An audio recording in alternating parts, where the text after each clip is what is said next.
he continues to be there for himself, to try and block the help we're delivering to Canadians, to make sure everyone thinks everything is broken because he's busy breaking it. He's been Prime Minister for 9 years. And how much longer? Your guess is as good as mine right now. Do I think Justin Trudeau is going to resign? No, I don't. That's why there's a cabinet shuffle today. But we'll be back to discuss that momentarily. So we are in a very precarious position in this country. We need political change, but we also need to resolve to resist.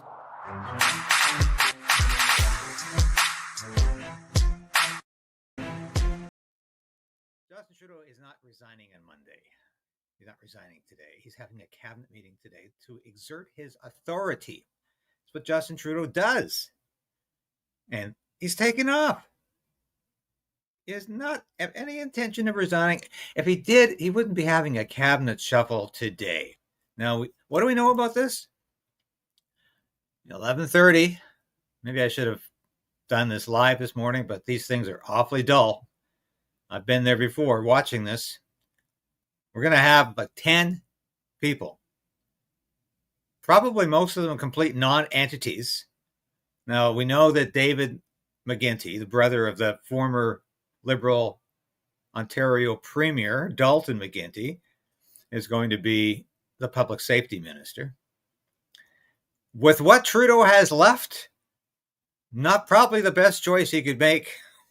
But at least this guy does know something about public safety. It's funny, he's been languishing on the back benches for over 2 decades. 2 decades, despite being the brother of a former premier. I used to sit on a committee, I think it was the Justice Committee or the Industry Committee. I can't remember which one, when I was working for an MP.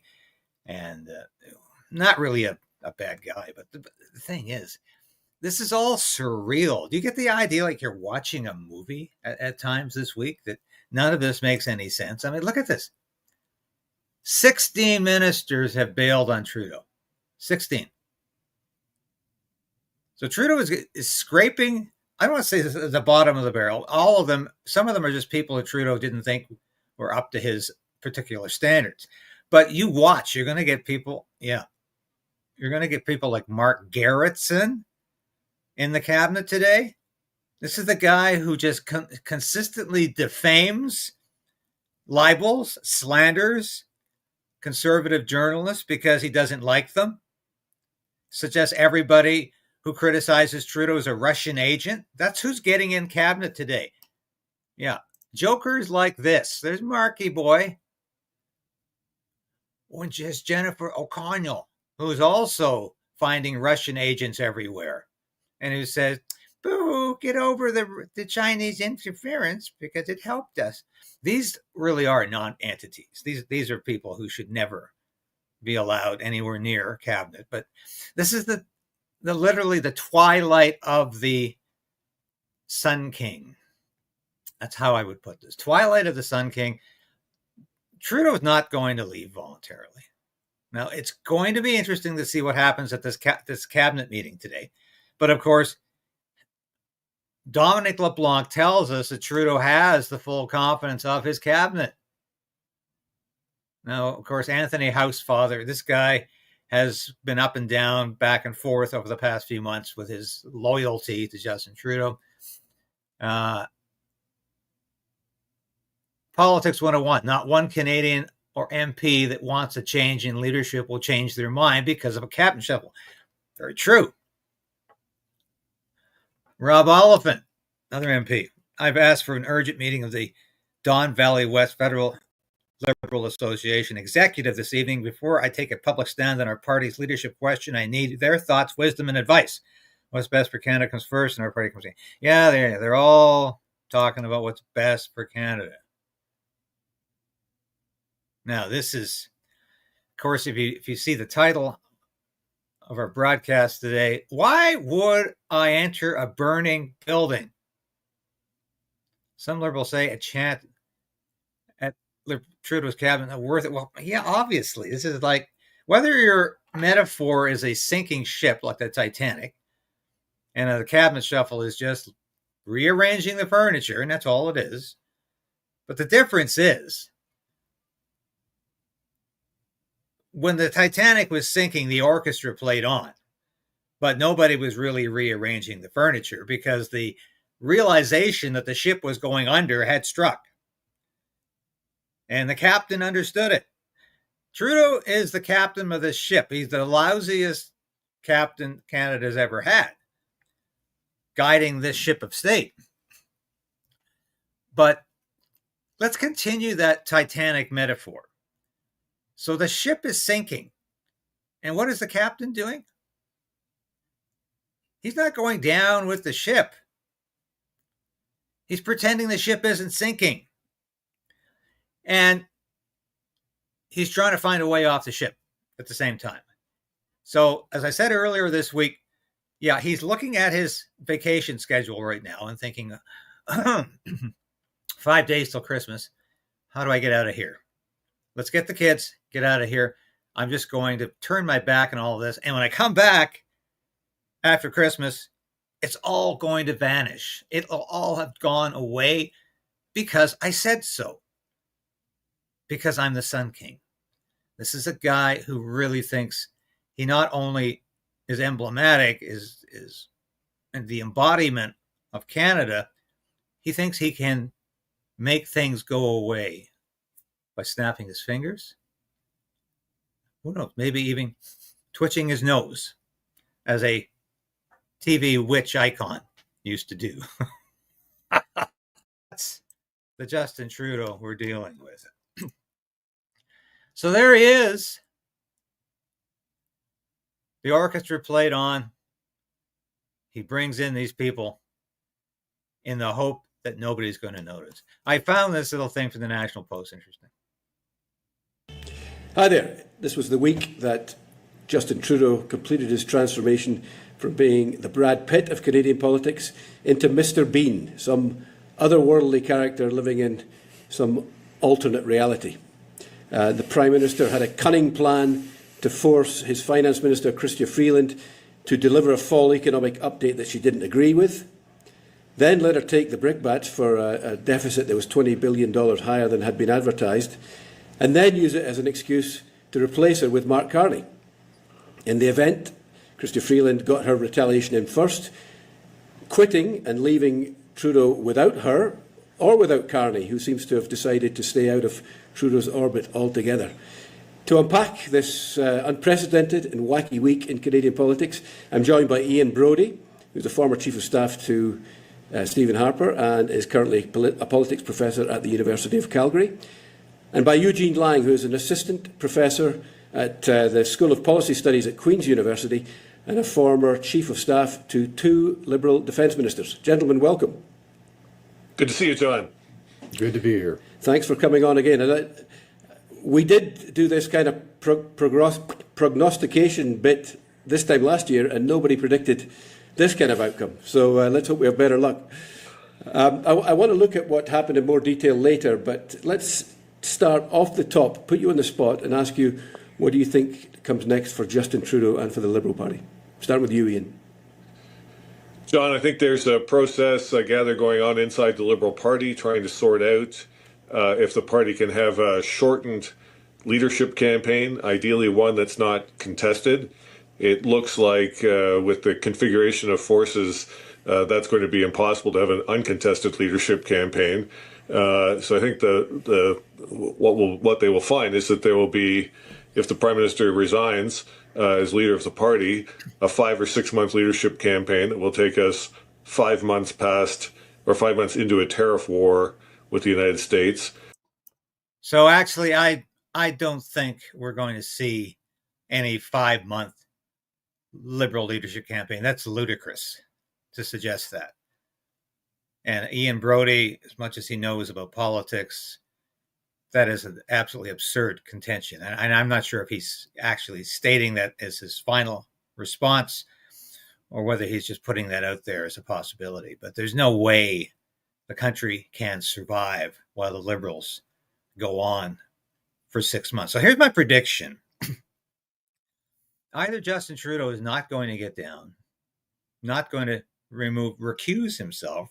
essentially that's what he has to do. But cabinet, I think, is going to force exactly what Ian Brody said is not possible. There's going to be a replacement for Justin Trudeau appointed. And we won't go through 5 months of a Liberal campaign, leadership campaign, because nobody, frankly, has the time, and the country doesn't have the time for this. The Liberals have had their fun. It's been almost 10 years of this joker. And things need to move on. I think Justin Trudeau, here's what I think is really going to happen. Now, you can hold me to this. Justin Trudeau will hold on. He will call an election for the early new year. And he's going to have an epiphany over Christmas. Not that he needs to go, but that he can still win. That the fates, providence, whatever God he pretends to worship besides himself, are all on his side. And he's going to win this thing one more time. So anybody who's out there saying, oh, he's going to resign Monday because I'm hearing it from... No, you're not hearing it from anybody. This is nonsense, balderdash, rubbish. You're making it up. Justin Trudeau really believes he can pull this off again. And what the cabinet meeting today is all about, his meeting at his 3:00 cabinet meeting, is Trudeau's pitch to the cabinet to say, I can do it again. Put your trust in me. Put your faith in me. It will be interesting to see who's at this cabinet meeting. Will Melanie Joly be there? Now, we know there's been all kinds of stories about the relationship between Joly and Trudeau. I, for one, don't know if any of these rumors are factual or not, but I can't really see Trudeau dumping Joly from the cabinet, even though, of course, she really screwed up with that New York Times article. I wish I had that thing handy. Of a week or so ago, 2 weeks, probably a week and a half now, where she essentially put her leadership desire or her leadership objective out there and said she's ready to replace Justin Trudeau. Chrystia Freeland, of course, is ready to replace Justin Trudeau, but she's on the outs now. She won't be at the cabinet meeting today. There's very few others available. And Dominic LeBlanc, of course, will not run against Justin Trudeau unless Justin Trudeau is out of the way. He is a Trudeau loyalist. And he is a close friend. It's probably the last friend Trudeau has in politics. It is all up to people like this. There's nobody being muzzled, but if there's 8 or 9 cabinet positions available, there's 30 people that think they're in the running. And in my view, the cabinet shuffle is being delayed to keep them off the list. Of those who are against. Yeah, they're going to be a heck of a lot more interested in speaking out once they find out that they're that they're not going into cabinet. Yeah. An interesting observation here from Sean Casey, Liberal MP. Do you think he's waiting to see who he can placate and appease today? And will the backbenchers all say, okay, Trudeau is really there for me? This is such classic politics. But I go back to the point that none of it seems real. Trudeau has been described this week as being at his most incompetent. That what he's doing, it's dizzying how incredibly bad he has played this. But you know what? He can still get away with it. Because if anything Trudeau has in his favor, it's a tremendous faith in himself, a tremendous amount of will. Now, this might be induced by the various habits I think he's inculcated and that he practices in his daily life. This might be induced by psychological factors that, as a layman, I can't really label, but I can suspect. This might be induced by just the raw ego and narcissism of a politician who is completely unbridled in his lust for power.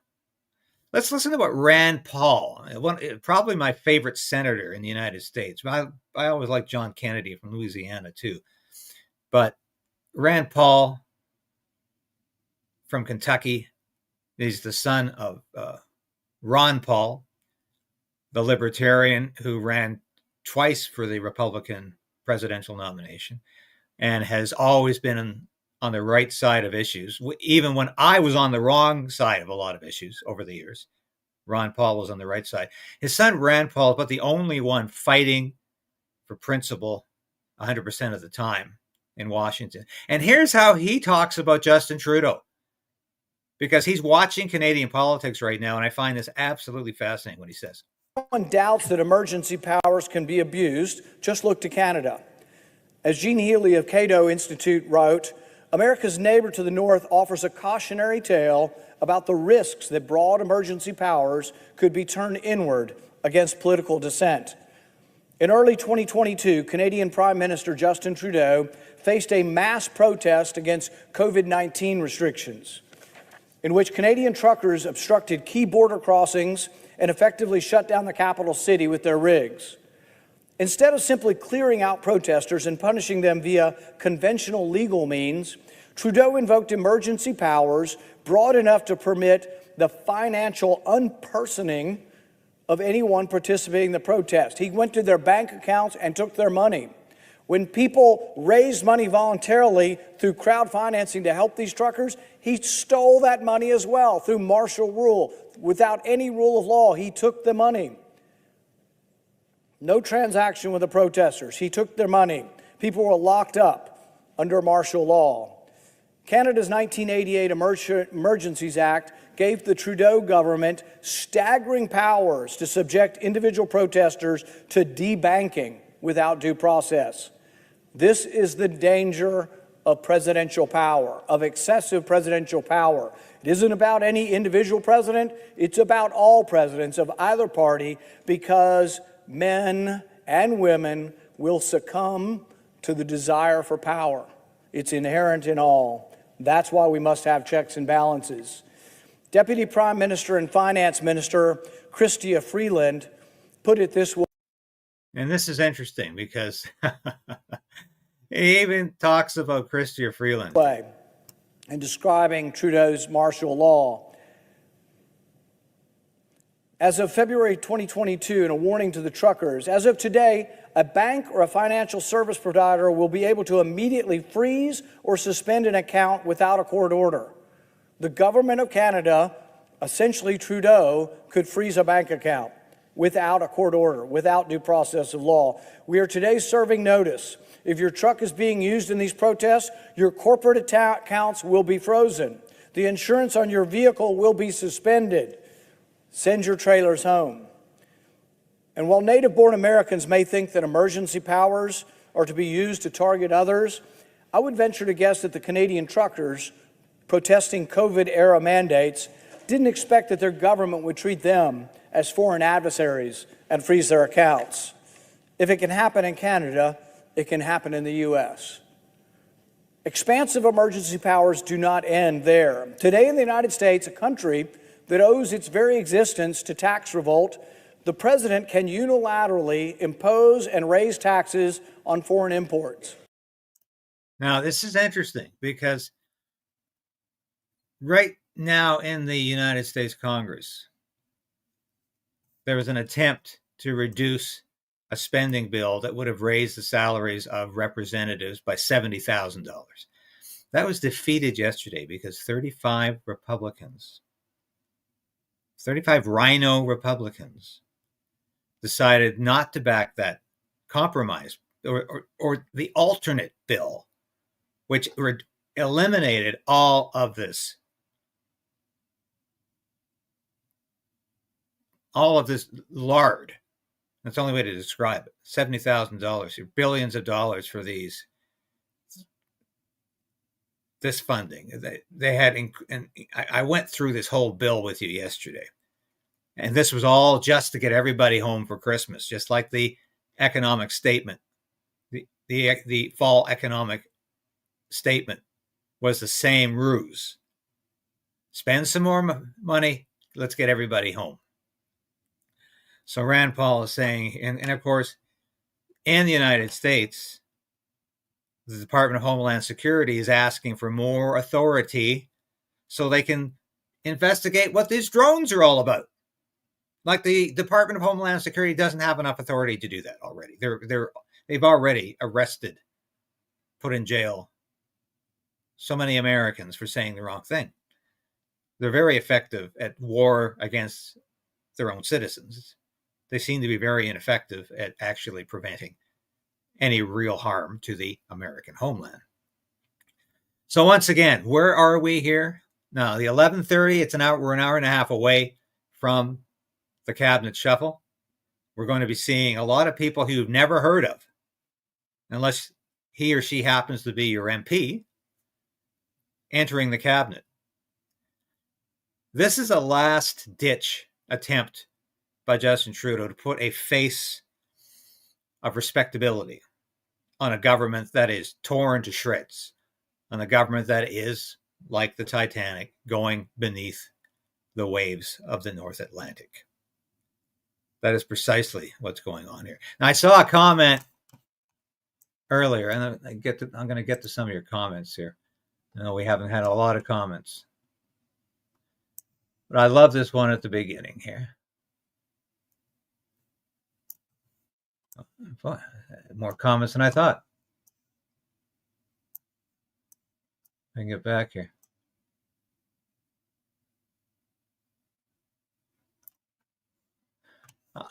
And of course, one of our old standbys here. It's Sylvain Robert. It's the April 1945 scenario when Adolf Hitler was in his bunker in Berlin. Oops, hope I can say Adolf Hitler. And he was sure that he could win the war with imaginary numbers. Yeah, have to agree with that, Sylvain. That is exactly what's going on. When Hitler had visions of phantom tank divisions, phantom Luftwaffe squadrons that didn't exist anymore, U-boats that were long gone, and Justin Trudeau is in the same delusion right now. He really believes he can pull this off. And the thing is, he might be able to convince his cabinet of that today. And if he does, he'll be off on vacation. And no, he will not be thinking about and Trudeau's off to Argentina. Yeah, I love that, Donnie. That is exactly what probably Jamaica more than Argentina. And he will be coming back. But this is what we're up against with Justin Trudeau. Complete delusion. By the way, I want to mention this as well at the very end. If you're probably aware of this, some YouTubers are having difficulty with CBC claiming, and I couldn't believe this when I first heard it, claiming copyright of anything on Parliamentary or CPAC, neither of which CBC owns. Parliamentary is run by the Parliament of Canada, not CBC. CPAC is its own independent news agency. It has nothing to do with CBC. I know that because I worked on the Hill for years. I know these organizations. But for CBC to even suggest it has copyright on anything when it's 100% subsidized by the Canadian taxpayer, and to suggest people have no right to use their material, even in short snippets, that is an outrage. Now, I worked at the Western Standard for years, and Western Standard used to use CBC pictures based on the fact that it's a subsidized, wholly subsidized operation, and the Canadian taxpayers are paying or footing the bill for everything they do. So Canadian taxpayers should have the right to access their material. That was the argument. Now, CBC should damn well get off its high horse and stop pretending it has somehow rights to everything coming from the House of Commons and Parliament now. And that's another reason why we have to defund the CBC when Pierre Poilievre becomes Prime Minister. As far as I'm concerned, he should defund Radio Canada too. That's a cop-out to say, oh, we're going to keep the French language CBC alive and kicking, surviving on taxpayer funds. Get rid of it all, privatize it all, defund it all. That is the common sense. That's a common sense solution, Mr. Poilievre. However, we need drastic change in this country. And it's quite clear as we are 5 days away from Christmas, we're in a drama like we've never seen the likes of on Parliament Hill. Keep watching, because believe me, what I said today might be 100% correct, but I might be completely wrong because of events that are beyond not only our control, but Justin Trudeau's control. And remember this is a man who really thinks he's above politics. He says that all the time, even though his whole life is political. Every statement coming out of his mouth is political, but he's a man who thinks he's above morality. He defines his own morality. That is a dangerous place to be for any politician, because it means they're capable of doing literally anything. We need to be worried about what Justin Trudeau does in the next few days. You might recall I said we might not have a 2025 election because Justin Trudeau could find an emergency.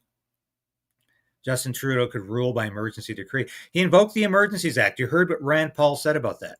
He invoked the Emergencies Act when he could have dealt with things in a much more civil and understated way, even though it was a peaceful protest in Ottawa. I was there. And I'm not going to berate that, or I'm not going to bother to argue that point. It was a peaceful protest. Nobody should have been charged. But none of what happened in Ottawa or even at the border, because it was the time Trudeau invoked the Emergencies Act, the crisis at the border was over. The blockade had ended. The entire Emergencies Act was aimed at the protest in Ottawa, at people like Tamara Leach and Chris Barber and Pat King and others who have been raked over with lawfare ever since. That's what that was all about. Now, if Justin Trudeau's capable of doing that, what do you think he's going to be thinking of in the next 3 days? I want to put this out there for all of you. I want you to think about this. Do you think he's just going to give up and resign? Or do you think he's going to find a way, a rationale to cling to power? Maybe he'll find a crisis. Maybe we're going to have a swine flu epidemic, or we're going to have bird flu epidemic, or we're going to have... He's already prepared for this. He's already put the mechanisms in place for another pandemic, for another way to seize control of things. What do you think the odds are, or the possibility is, for another lockdown occurring where Justin Trudeau just has to be there to protect Canadians?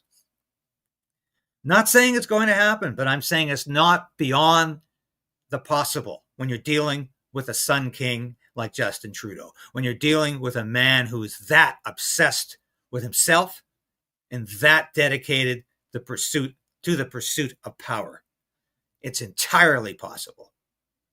So let's watch very closely throughout the next few days. I'll be back tomorrow to comment on what happened today, what happens this afternoon. Thanks for joining me today. Let's continue to resolve to resist. And I better play my little ad here, or I'll get in trouble for not doing so. Ho, ho, ho, ho, ho!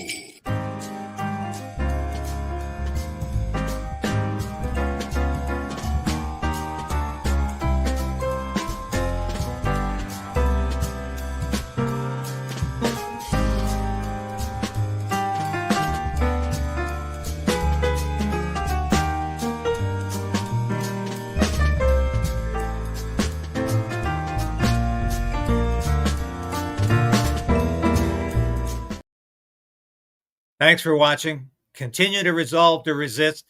Stand on guard for what is Canada. And I'll be back again tomorrow with all the news we need to know.